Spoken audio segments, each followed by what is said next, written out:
The documentary screens as part of a season of mid-century films showing at ACMI during Open House Melbourne. Also included are Eero Saarinen, the architect who saw the future, and a short profile of Phyllis Murphy, part of Open House's ongoing series of interviews with Melbourne's modernist architects.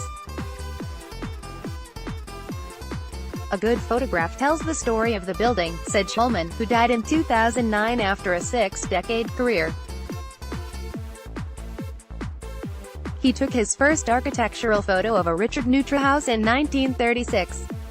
With Neutra's encouragement, Shulman was introduced to the major architects of the day. He also had an eye for new talent and helped make the careers of many architects, including Frank Gehry, often.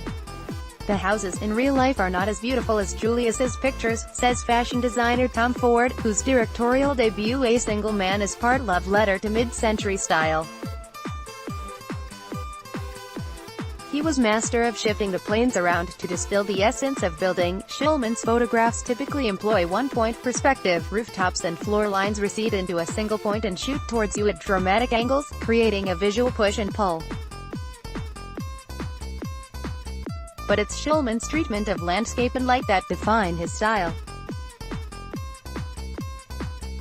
Just as he places the Stall House above LA's grid, Shulman frames the Kaufman House in Palm Springs between a spectacular craggy horizon and a foreground of undulating recliner lawn chairs that mirror the mountains. Kaufman House by Julius Shulman, 1947, who had an eye for new talent and helped make the careers of many architects. The value of photography is evident not just for promotional purposes, but as a vital architectural record. Heritage protection has been woeful in the U.S. and classic modernist buildings have fallen into dereliction and demolition. Neutra's Miller House even became a crack den. But using Shulman's images, new heritage-conscious owners are able to restore the house. If the post-war period was one of optimism, few architects encapsulated it as much as Eero Saarinen. Solomon R. Guggenheim Museum by Julius Shulman, 1964, features in the documentary visual acoustics. His work was refreshing, exciting and engaging. "When modern architecture was this rigid thing," says architecture critic Paul Goldberger in The Architect Who Saw the Future. Saarinen's TWA terminal in New York, with its soaring roof, encapsulates the glamorous jet age.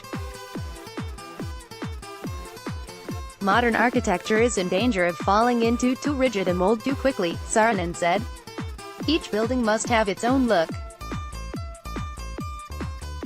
I have brought down the wrath of the modern purists, who favor glass and steel, even if it clashes with every building in the area." Saarinen's cinematographer's son, Eric, goes in search of the work-obsessed father who left his family, remarried, and died of a brain tumor at the age of 51, when his children were in their teens. Despite the heartbreak, Eric Saarinen's film accords due weight to the importance of the architect's devoted second wife, Eileen. A well-connected journalist and critic, she helped promote Saarinen's work and ensured its completion after his premature death. Remarkably, in a 10-year period, Saarinen produced a string of breathtaking sculptural buildings: Dulles Airport with its concrete hammock roof and its pioneering mobile lounge, the soaring St. Louis Gateway Arch, the John Deere headquarters whose industrial qualities are expressed almost entirely in I-beam girders. He also designed furniture such as the classic tulip chair and a masterpiece of mid-century modernism, the J. Irwin Miller House in Indiana. Some might disagree that immortality relies on photography. For Saarinen's son, documenting the buildings is important, but it's only by seeing them that he appreciates his father's architectural legacy. Both provide an afterlife.